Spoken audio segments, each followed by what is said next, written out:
Hello, I'm Ray's Trusty, and I'm interviewing Glenn Inman, and he is the Quality Assurance Manager at AAM. And so my first question to you is, how important are KPIs and KQIs in your company, and what are some of the more important ones that you use? Well, your KPIs are very, very important because your ultimate outcome is your profitability. At the end of the month. Yeah. But you can't wait until the end of the month to see where you stand on the financials at the end of the month. So your KPIs should be structured to where you're getting real-time feedback on a daily basis and maybe on a per-shift basis, in some cases even an hourly basis, so that you see how you're tracking at each point in time throughout the month, so that whenever the end of the month comes, you don't have any surprises on your financials. Yeah. Okay. So you just do it kind of daily to make sure you're not falling behind?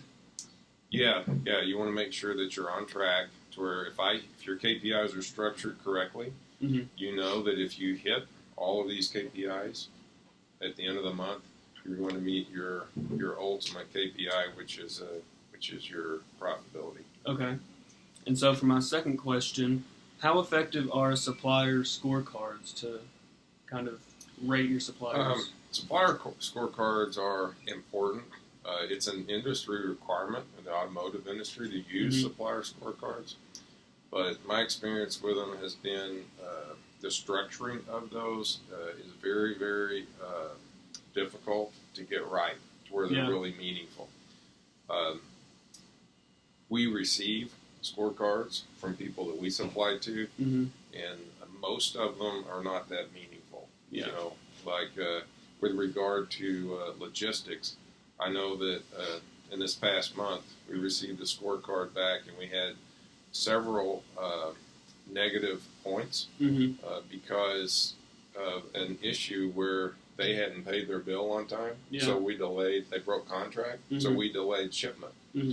Well, because we delayed shipment, that reflected as a poor delivery score for us. But It was their fault. But it's their fault. We don't ship if they don't pay the bill. Yeah. So there's a lot of things like that have to go into the thought process of building a scorecard. They're necessary. You have to have them, but they can be very difficult and challenging to get structured to where they're meaningful and they don't have mistakes in them, such as the one I just encountered. It's not blaming one person. Right. Okay. What are some day-to-day tasks that you perform as quality assurance manager that you're in charge of? Containment is a big one. If there are any quality spills within our plant, making sure that we have those fully contained where they can't escape and get into the pipeline and outside of the walls of this plant. That's a very important and very big part. Continuous improvement, continually improving our processes to where there are fewer opportunities for defects to be produced. That's another very important part. And those are a couple of the bigger ones that I probably spend about 80% of my time between those issues. And then if there are customer complaints, obviously handling those in a way that's the least painful for the customer. So is there like something that happens like every day that you kind of keep an eye on, something that happens often? There are some things that are daily. We have a daily fast response meeting, and that's primarily around quality. And the fast response, the reason it's called that is because if there is an issue internally, or it could even be externally, we want to respond very, very quickly. Get it under control fast? Yes. Okay, so what are some tests that you run on your products to test the quality of them?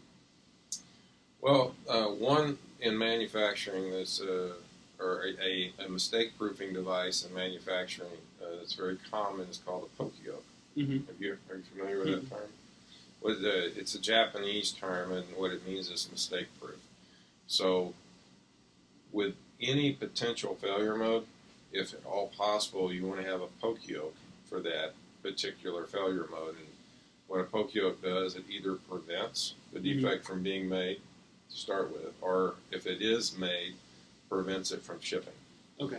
So a lot of times those are involve robots, and they involve gauges and robots and gauges interfacing and such, and they have to be tested. So we do what's called a rabbit test, where you take known defects that it should catch, and you purposely run them through to make sure it's catching the defects. To make sure that it does catch it as it should, and that it rejects it. Okay. And how does quality assurance positively affect your supply chain? Make sure it's running smoothly. Supply chains can be really large. We ship a lot of product all over the globe. So we have customers a lot in Europe, for example, and it takes about 6 weeks from the time we ship a product out the door till it reaches Europe. And with that being the case, it is extremely critical that you don't have a quality issue, because there would be a lot of product that's in the pipeline. And then if the customer does receive product that's unacceptable, there's only one way to get them back in good product, and that's to start putting it on a plane. So instead of going by boat, you're now air freighting certified product ahead of the product that's suspect and on the water. It's very, very, very expensive. And it takes weeks to fill that pipeline back up with certified product. And that can be product that we're producing, but we also purchase product, which comes from other suppliers, and then we just sell it from us to the end customer. And so the same is true for them. You can't have bad product getting into the stream. It is very, very, very costly when it happens. And my last question for you is, how do you monitor the quality control of the manufacturing? Well, it's pretty standard for manufacturing. You have what's called a control plan. And the control plan is built from the part print. You take the part print and you determine what are the right things are to check at each manufacturing process, and then what frequency those checks should be done. And what helps you determine that frequency is the capability of each of those part features for each manufacturing process. So the more capable a process is, the less frequently you might have to check it. But for something that's not very capable, you might even have to do 100% checking to verify the quality. That's the way the quality control plans are structured for all of our manufacturing processes. Well, I think that'll about wrap it up, unless you have anything else you want to add. No, I don't. I think those were good questions, Rice. Thank you.